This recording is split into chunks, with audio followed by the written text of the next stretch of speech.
है फ्रेंड्स, आप लोगों को स्वागत है आपके यूट्यूब चैनल ईडू हम सफ़र सफलता की ओर। आज हम आप लोग के लिए जीके जीएस का क्वेश्चन लाए हैं जो कि आप किसी भी एग्जाम का तैयारी करते हैं, बीपीएससी का हो या बिहार शिक्षक भर्ती आई हो या बिहार दरोगा या किसी भी एग्जाम का आप तैयारी करते हैं जिसमें जीके जीएस क्वेश्चन पूछता है, तो इसी को फुल सिलेबस को कवर करते हुए क्वेश्चन तैयार किया गया है, जो कि इसका डेली लाइव आपको 7 बजे डिस्कशन मिलेगा। तो इसका आइए देखते हैं, इसका पीडीएफ आप हमारे टेलीग्राम चैनल या व्हाट्सएप ग्रुप से जुड़ के ले सकते हैं। आइए देखते हैं इसका पहला क्वेश्चन। देखते हैं पहला क्वेश्चन दिया गया है, निम्न में से कौन सी ग्रंथि नहीं है। इसमें बताना है कि कौन सी ग्रंथि नहीं है। तो देख लेते हैं इसमें कौन सी ग्रंथि नहीं है। तो पहला दिया गया थायराइड। थायराइड जो है ग्रंथि है। अगला है जठर या अमाशय। जठर या अमाशय जो है ये ग्रंथि नहीं है। बाकी यहाँ दिया गया यकृत, यहाँ दिया गया अग्नाशय, ये तीनों जो है ये ग्रंथि है। बाकी जठर अमाशय जो है ग्रंथि नहीं है। तो इसमें नहीं वाला चूज करना था, तो इसमें बी नंबर हो जाएगा। यहाँ देख लेते हैं थायराइड ग्रंथि। थायराइड ग्रंथि जो होता है हमारे शरीर की सबसे बड़ी अंतःस्रावी ग्रंथि है, जो कि उसी को हम लोग हिंदी में ऑर्टू ग्रंथि या थायराइड ग्रंथि कहते हैं। लॉन्गेस्ट इंडोक्राइन ग्लैंड है। यहाँ दिया गया यकृत। यकृत जो है यह हमारे शरीर की सबसे बड़ी ग्रंथि जो कि यकृत ही है, जो कि एक बहिर्स्रावी ग्रंथि है। याद रखिएगा, बहिर्स्रावी ग्रंथि जो पूछ देगा सबसे बड़ी ग्रंथि कौन सी है, तो यकृत है। ये जो है अंतःस्रावी ग्रंथि है जो कि थायराइड है। अगला क्वेश्चन देखते हैं, सर्वोच्च न्यायालय किस परिस्थिति में रीट जारी कर सकते हैं। बताना है आपको कि सर्वोच्च न्यायालय किस परिस्थिति में रीट जारी कर सकता है। तो यह जो जारी कर सकते हैं मूल अधिकारों के परिवर्तन के लिए। इसका जो आंसर हो जाएगा बी नंबर हो जाएगा। यह सुप्रीम कोर्ट या सर्वोच्च न्यायालय जो है या किस अनुच्छेद के तहत रीट जारी करता है, तो अनुच्छेद 32 के तहत मूल अधिकारों के परिवर्तन के लिए रीट जारी कर सकता है। जो कि कितने प्रकार का जारी कर सकता है, तो 5 प्रकार का जारी कर सकता है। यही क्वेश्चन पूछ दे कि अनुच्छेद 32 को भीमराव अंबेडकर ने क्या कहे थे। तो यह अनुच्छेद 32 को भीमराव अंबेडकर ने मूल अधिकार के संवैधानिक उपचार का, इसे संविधान की आत्मा कहे थे। याद रखिएगा, क्वेश्चन पूछ देगा कि भीमराव अंबेडकर ने क्या कहे थे, तो अनुच्छेद 32 को ये संविधान की आत्मा के संज्ञा दिए थे। इसका जो आंसर हो जाएगा बी नंबर हो जाएगा। अगला क्वेश्चन देखते हैं, पूर्वी तटीय मैदान का अन्य नाम क्या है। बताना आपको कि पूर्वी तटीय मैदान जो है उसके अन्य किस नाम से हम लोग जानते हैं। तो इसे हम लोग जानते हैं कोरोमंडल तट के नाम से। इसका जो आंसर हो जाएगा सी नंबर हो जाएगा। यहाँ दिया गया है कोंकण तटीय। कोंकण तटीय को किस नाम से जानते हैं, तो यह कोंकण तटीय जो है यह दमन से गोवा तक है। बाकी यहाँ दिया गया गुजरात तट। गुजरात तट कहाँ है, तो गुजरात तट जो है कच्छ के मैदान में स्थित है। तो इसका जो आंसर हो जाएगा, पूर्वी तट के अन्य नाम बताना था, तो यह कोरोमंडल तट हो जाएगा। इसका जो आंसर हो जाएगा सी नंबर हो जाएगा। अगला क्वेश्चन देखते हैं, संक्रामक रोग सार्स का पूरा नाम क्या है। बताना आपको कि संक्रामक रोग जो सार्स होता है उसका पूरा नाम क्या होता है। तो इसका पूरा नाम जो हो जाएगा वो इसका आंसर बी नंबर हो जाएगा। सेवरल एक्यूट रिस्पिरेटरी सिंड्रोम होता है। यह रोग होता कैसे होता है, यह रोग जो होता है बच्चों में विषाणु या वायरस के द्वारा होने वाला एक खतरनाक रोग है, जिसमें श्वसन तंत्र उसका प्रभावित होता है। तो इसका जो आंसर हो जाएगा बी नंबर हो जाएगा। अगला क्वेश्चन देखते हैं, रक्त के स्कंदन के लिए निम्नलिखित में से कौन से घटक उत्तरदायी होता है। बताना है आपको कि रक्त के स्कंदन के लिए कौन से घटक जो है उत्तरदायी होता है। तो देख लेते हैं, पहला दिया गया आरबीसी जो कि नहीं होता है। अगला दिया गया लिम्फोसाइट, ये भी नहीं होता है। अगला दिया गया मोनोसाइट, ये भी नहीं होता है। ये लिम्फोसाइट और मोनोसाइट जो है ये डब्ल्यूबीसी का एक प्रकार होता है। बाकी अगला दिया है प्लेटलेट्स। प्लेटलेट्स जो होता है यह स्कंदन के लिए उत्तरदायी होता है। तो इसका जो आंसर हो जाएगा डी नंबर हो जाएगा। इसका आंसर डी। अगला क्वेश्चन देखते हैं, बिना निषेचन के अंडे के विकास को कहते हैं। बताना आपको कि बिना निषेचन के अंडे का जो विकास होता है उसे किस नाम से जाना जाता है।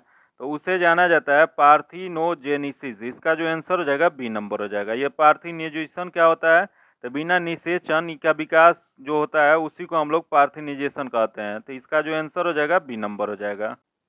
अगला क्वेश्चन है, मानव के दुखों के अंत के लिए अष्टीग मार्ग का पथ का प्रतिपादन किसने किया था। तो ये अष्टीग मार्ग का प्रतिपादन किए थे गौतम बुद्ध ने। इसका जो आंसर हो जाएगा बी नंबर हो जाएगा। अगला क्वेश्चन देखते हैं, निम्न में से कौन से जोड़ा सही सुमिलित है। इसमें बताना है कि कौन सा सही दिया गया। तो देख लेते हैं, दिया गया पहला तुलबुल परियोजना हिमाचल प्रदेश। यहाँ ये मिसप्रिंट है, ये नहीं होगा। तो ये तुलबुल परियोजना कहाँ है, हिमाचल प्रदेश, जो कि गलत दिया गया। ये तुलबुल परियोजना है कहाँ, तो तुलबुल परियोजना जो है जम्मू कश्मीर में झेलम नदी पे है। अगला दिया गया श्रीशैलम परियोजना। श्रीशैलम परियोजना तमिलनाडु, जो कि ये भी गलत दिया गया है। श्रीशैलम परियोजना कहाँ है, तो ये आंध्र प्रदेश कृष्णा नदी पे है। अगला दिया गया पापनासम परियोजना, जो कि ये भी गलत दिया गया है। ये कर्नाटक में ना होके यह तमिलनाडु में है। तो इसका जो तीनों गलत है। अगला दिया गया उकाई परियोजना गुजरात में, जो कि सही है। तो इसका सही आंसर जो हो जाएगा डी नंबर हो जाएगा। अगला क्वेश्चन देखते हैं, अंतरिक्ष यान में अंतरिक्ष यात्री का आकाश कैसा दिखाई देता है। बताना आपको कि अंतरिक्ष यान से अंतरिक्ष यात्री जब आकाश को देखते हैं या चंद्रमा पर से देखते हैं तो कैसा दिखाई देता है। तो यह दिखाई देता है अंधेरा के जैसा या काला दिखाई देता है। इसका जो आंसर हो जाएगा सी नंबर हो जाएगा। ये क्यों दिखाई देता है, तो इसका कारण है क्योंकि वायुमंडलीय नहीं रहने के कारण प्रकाश का प्रकीर्णन नहीं हो पाता है। इसका जो आंसर हो जाएगा सी नंबर हो जाएगा। अगला क्वेश्चन है, धातुएं सुचालक होती हैं। बताना आपको कि धातुएं सुचालक होती हैं क्यों। तो यह सुचालक होती हैं क्योंकि यह जो था उनमें मुक्त इलेक्ट्रॉन होते हैं। इसका जो आंसर हो जाएगा ए नंबर हो जाएगा। अगला क्वेश्चन देखते हैं, खराब गुर्दे वाले रोगियों पर प्रयुक्त डायलिसिस प्रक्रिया किस सिद्धांत पर काम करता है। यह जो सिद्धांत पे काम करता है विसरण सिद्धांत पे। इसका जो आंसर हो जाएगा ए नंबर हो जाएगा। अगला क्वेश्चन देखते हैं, खतरे के सिग्नल प्रायः लाल होते हैं क्योंकि लाल प्रकाश होता है। तो लाल प्रकाश जो होता है यह आपको हो जाता है, इसका जो होता है प्रकीर्णन सबसे कम होता है। इसका जो आंसर हो जाएगा बी नंबर हो जाएगा।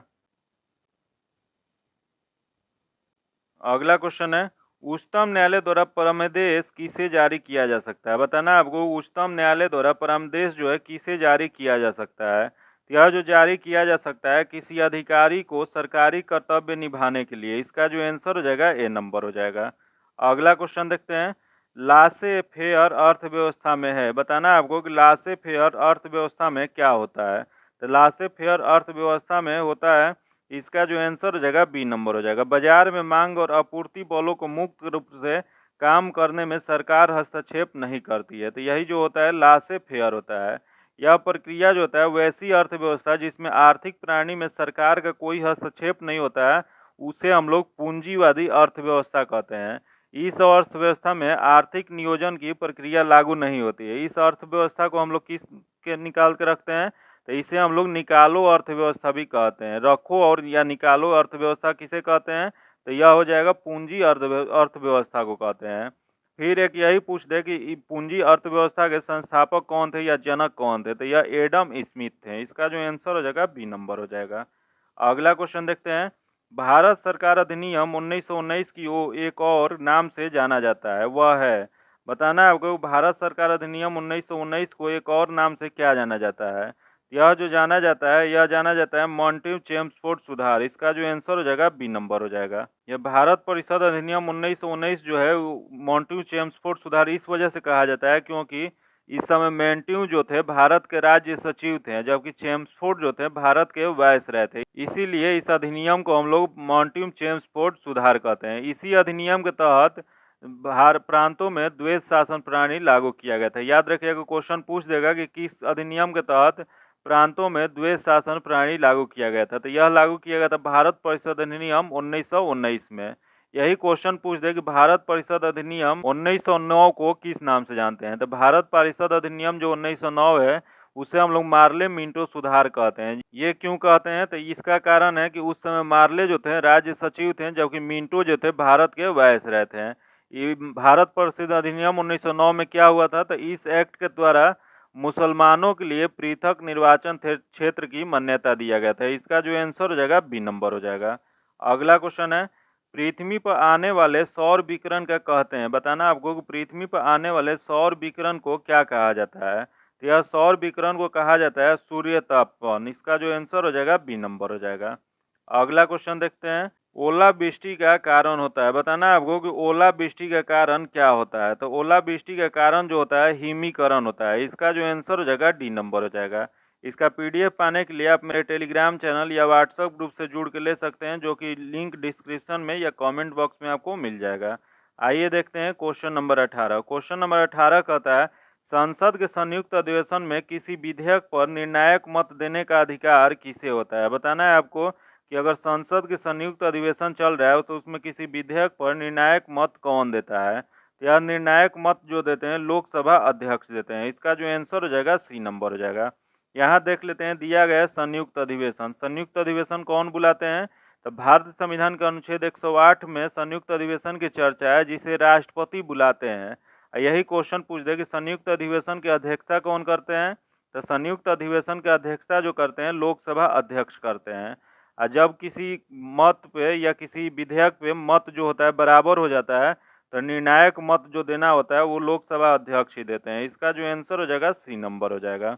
अगला क्वेश्चन देखते हैं, राज्यसभा में राज्य का प्रतिनिधित्व होता है। बताना आपको कि राज्यसभा में राज्य का प्रतिनिधित्व क्या होता है। यह जो होता है इसका आंसर जो हो जाएगा बी नंबर हो जाएगा। राज्य की जनसंख्या के अनुसार होता है। याद रखिएगा यह राज्य के जनसंख्या के अनुसार राज्यसभा में राज्य का प्रतिनिधित्व होता है। यही क्वेश्चन पूछ दे कि अनुसूची 4 में राज्यसभा में सीटों के बंटवारे की चर्चा किया गया। क्वेश्चन पूछ देगा कि सीटों की बंटवारा किस में अनुच्छेद में है तो यह अनुसूची में, तो अनुसूची 4 में है। इसका जो आंसर हो जाएगा बी नंबर हो जाएगा। अगला क्वेश्चन है, उच्चतम न्यायालय ने हमारे संविधान की आधारभूत संरचना की घोषणा किस मामले में की थी। बताना है आपको कि उच्चतम न्यायालय ने हमारे संविधान की आधारभूत संरचना की घोषणा किस मामले में किए थे। यह जो किए थे केशवानंद भारती बनाम मामला में। इसका जो आंसर हो जाएगा ए नंबर हो जाएगा। अगला क्वेश्चन देखते हैं, जिब्राल्टर जल डमरू मध्य से होकर प्रवेश किया जा सकता है। बताना आपको कि जिब्राल्टर जल डमरू मध्य जो है उससे प्रवेश कहाँ किया जा सकता है। तो यह जो किया जा सकता है यह लाल सागर नहीं किया जा सकता है, हिंद महासागर नहीं किया सकता है, भूमध्य सागर में किया जा सकता है, अटलांटिक महासागर इसमें भी किया जाता है। तो इसका जो आंसर हो जाएगा सी एंड डी हो जाएगा। याद रखिएगा ये थोड़ा ऑप्शन 2 दिया गया है, इसका सी और डी आंसर होगा, इसका डी नंबर। अगला क्वेश्चन देखते हैं, बॉयल्स नियम संबंध दर्शाता है। आपको बताना है कि बॉयल्स नियम जो है वो किसका संबंध दर्शाता है। तो यह जो दर्शाता है दाब और आयतन के बीच को दर्शाता है। इसका जो आंसर हो जाएगा ए नंबर हो जाएगा। इसमें होता है P is inversely proportional to 1/v होता है। याद रखिएगा बॉयल्स नियम क्या होता है, तो P is inversely proportional to 1/v। इसका जो आंसर हो जाएगा ए नंबर हो जाएगा। अगला क्वेश्चन देखते हैं, अगला क्वेश्चन है, निम्नलिखित में से कौन से तत्व रेडियो एक्टिव है। इसमें बताना है कि कौन सा तत्व दिया गया है जो रेडियो एक्टिव है। यह जो रेडियो एक्टिव इसमें जो हो जाएगा वो थोरियम हो जाएगा। इसका जो आंसर हो जाएगा डी नंबर हो जाएगा। अगला क्वेश्चन है, पेय सोडा होता है। आपको बताना है कि पेय सोडा जो है वो कैसा होता है। तो यह जो होता है क्षारीय होता है। इसका जो आंसर हो जाएगा ए नंबर हो जाएगा। अगला क्वेश्चन है, सीसा संचायक बैटरी का कैथोड किसका बना होता है। बताना आपको सीसा संचायक बैटरी का कैथोड किसका बना होता है। तो यह जो बना होता है सीसा का बना होता है। इसका जो आंसर हो जाएगा बी नंबर हो जाएगा। अगला क्वेश्चन है, प्रकाश के परिप्रेक्षण का अध्ययन करने के लिए निम्नलिखित में से किस उपकरण का प्रयोग किया जाता है। यह जो उपकरण प्रयोग किया जाता है वह फोटोमीटर का प्रयोग किया जाता है। इसका जो आंसर हो जाएगा डी नंबर हो जाएगा। अगला क्वेश्चन है, फाउंटेन पेन किस सिद्धांत पर काम करता है। बताना आपको कि फाउंटेन पेन जो होता है उसका सिद्धांत क्या होता है जो काम करता है। तो यह जो सिद्धांत काम करता है यह करता है कोशिका क्रिया के द्वारा। इसका जो आंसर हो जाएगा बी नंबर हो जाएगा। अगला क्वेश्चन देखते हैं, खाद्य प्रशिक्षण के रूप में सबसे अधिक प्रयोग होने वाला पदार्थ कौन सा है। बताना आपको खाद्य प्रशिक्षण के रूप में सबसे अधिक क्या प्रयोग किया जाता है, कौन सा पदार्थ हो जिसका ज़्यादा प्रयोग किया जाता है। तो यह जो किया जाता है बेंजोइक एसिड और सोडियम लवण का किया जाता है। इसका जो आंसर हो जाएगा डी नंबर हो जाएगा। अगला क्वेश्चन देखते हैं, उत्प्रेरक वह पदार्थ है। बताना आपको कि उत्प्रेरक वह पदार्थ है जो यह जो हो जाएगा अभिक्रिया की दर को प्रभावित करता है। इसका जो आंसर हो जाएगा डी नंबर हो जाएगा। अगला क्वेश्चन है, पिग्नोमीटर नामक उपकरण का प्रयोग किसे मापने के लिए किया जाता है। बताना आपको पिग्नोमीटर नामक उपकरण का प्रयोग किसे मापने के लिए किया जाता है। तो यह जो किया जाता है यह उच्च तापमान को नापने के लिए। इसका जो आंसर हो जाएगा डी नंबर हो जाएगा। यही क्वेश्चन पूछ दे कि यहाँ दिया गया है सौर विकिरण की तीव्रता नापने के लिए, तो इसके लिए किया जाता है एक्टिनोमीटर किया जाता है। याद रखिएगा एक्टिनोमीटर किसके लिए किया जाता है, तो सौर विकिरण की तीव्रता नापने के लिए। इसका जो आंसर हो जाएगा डी नंबर हो जाएगा। अगला क्वेश्चन देखते हैं, बौद्ध धर्म में बुल का संबंध बौद्ध के जीवन के किस घटना के साथ है। तो यह जो घटना है यह आपको हो जाएगा यह प्रबोध से हो जाएगा। इसका जो आंसर हो जाएगा सी नंबर हो जाएगा। यही दिया गया यहाँ जन्म, जन्म से क्या संबंध है, तो जन्म से हाथी और कमल संबंध है। यहाँ दिया गया महाभिनिष्क्रमण, महाभिनिष्क्रमण जो है इसको हम लोग गृह त्याग कहते हैं। तो गृह त्याग किससे संबंध है, तो यह घोड़ा से संबंधित है। अगला दिया गया महापरिनिर्वाण, महापरिनिर्वाण क्या होता है, तो उनके मृत्यु से संबंधित है। तो ये मृत्यु क्या संबंध रखता है, कौन सा चिन्ह, तो यह रखता है प्रतीक चिन्ह जो होता है स्तूप होता है। इसका जो आंसर हो जाएगा सी नंबर हो जाएगा। अगला क्वेश्चन देखते हैं, यह कथन किसका है? मनुष्य स्वतंत्र पैदा होता है लेकिन सदा जंजीर में बंधा रहता है। यह जो कथन है, यह कथन था रूसो का। इसका जो आंसर हो जाएगा बी नंबर हो जाएगा। अगला क्वेश्चन देखते हैं, राष्ट्रीय कोष का अभिरक्षक कौन सा अंग है? बताना आपको कि राष्ट्रीय कोष का अभिरक्षक कौन सा अंग होता है। यह जो होता है विधानमंडल होता है। इसका जो आंसर हो जाएगा सी नंबर हो जाएगा। अगला क्वेश्चन देखते हैं, निम्नलिखित में से कौन सा एक संवैधानिक निकाय नहीं है? इसमें बताना है कि संवैधानिक निकाय इसमें कौन सी नहीं है। तो देख लेते हैं, पहला दिए गए चुनाव आयोग। चुनाव आयोग संवैधानिक निकाय है। इसकी जो चर्चा है अनुच्छेद 324 में है। अगला दिया गया वित्त आयोग। वित्त आयोग है, ये भी है 280 में इसका चर्चा है। अगला दिया गया संघ लोक सेवा आयोग। इसकी भी चर्चा अनुच्छेद 315 में। तो ये तीनों जो है संवैधानिक निकाय है। बाकी यहाँ दिया गया योजना आयोग।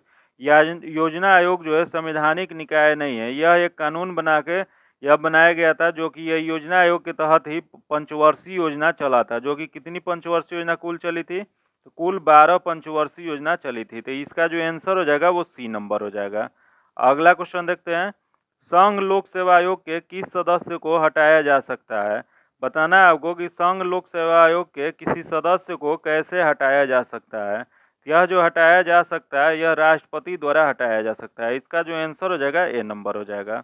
अगला क्वेश्चन देखते हैं, अगला क्वेश्चन है, संसार का सबसे बड़ा द्वीप ग्रीनलैंड है, जो वह अभिन्न अंग है। बताना है आपको संसार का जो सबसे बड़ा ग्रीनलैंड द्वीप है वह किसका अभिन्न अंग है। यह जो अभिन्न अंग जो है यह है आपको डेनमार्क का है। इसका जो आंसर हो जाएगा सी नंबर हो जाएगा। यह डेनमार्क भौगोलिक दृष्टि के कोण से उत्तरी अमेरिका का है। जबकि यही क्वेश्चन पूछ दे कि डेनमार्क पर राजनीतिक अधिकार किसका है, तो यह यूरोपियो का है। इसका जो आंसर हो जाएगा सी नंबर हो जाएगा। अगला क्वेश्चन देखते हैं, निम्नलिखित में से कौन सा देश सार्क का सदस्य नहीं है? इसमें बताना है कि सार्क का सदस्य नहीं है कौन सा देश। तो देख लेते हैं, भूटान है, अगला है नेपाल, ये भी है, अगला सिंगापुर। सिंगापुर जो है सार्क का सदस्य नहीं है। बाकी मालदीव ये भी है। तो इसका जो आंसर हो जाएगा, इसमें नहीं वाला चूज करना था, तो इसका आंसर सी नंबर हो जाएगा। सार्क में कुल कितने देश हैं? तो सार्क में कुल 8 देश हैं। याद रखिएगा, सार्क में कुल कितने सदस्य देश हैं? तो कुल 8 सदस्य देश हैं। अगला देखते हैं, मिश्रित अर्थव्यवस्था चलती है मूलतः। बताना आपको कि मिश्रित अर्थव्यवस्था जो है चलती है मूलतः कहाँ पर। यह जो चलती है, यह चलती है सरकार की भागीदारी और नियोजन द्वारा निर्देशित बाजार तंत्र के माध्यम से। इसका जो आंसर हो जाएगा डी नंबर हो जाएगा। अगला क्वेश्चन देखते हैं, बैंक दर में कमी का ऋण का उपलब्धता पर क्या प्रभाव पड़ेगा? बताना आपको कि बैंक दर के कमी के ऋण का उपलब्धता पर क्या प्रभाव पड़ेगा। यह जो उपलब्धता पड़ेगा, ऋण बढ़ जाएगा। इसका जो आंसर हो जाएगा ए नंबर हो जाएगा। अगला क्वेश्चन देखते हैं, यदि चाय का दाम कम हो जाए तो कॉफ़ी का मांग क्या होगा? तो यदि चाय के दाम में कमी आ जाती है तो कॉफ़ी के दाम जो है, कॉफ़ी की मांग जो है यह घटेगी। इसका जो आंसर हो जाएगा बी नंबर हो जाएगा। अगर अभी तक आप चैनल को सब्सक्राइब नहीं किए हैं तो सब्सक्राइब कर लीजिएगा। बगल में बेल आइकन है जिसको जरूर दबा लीजिएगा, ताकि जब भी वीडियो डालें तो हम आपको नोटिफिकेशन प्राप्त हो। और वीडियो को लाइक कीजिएगा, दोस्तों के साथ शेयर कीजिएगा। और इसमें जो PDF में है आपको बिहार दरोगा टेस्ट सीरीज, बिहार पुलिस और ट्रिक का, इस सब का लिंक आपको दे दिया गया है। ये PDF पाने के लिए आप मेरे टेलीग्राम चैनल से जुड़ के या व्हाट्सएप ग्रुप से ले सकते हैं। और आपको ये वीडियो कैसा लगा आप कमेंट बॉक्स में ज़रूर अपना राय दीजिएगा। फिर मिलते हैं आपसे अगले वीडियो में, तब तक के लिए धन्यवाद। जय हिंद।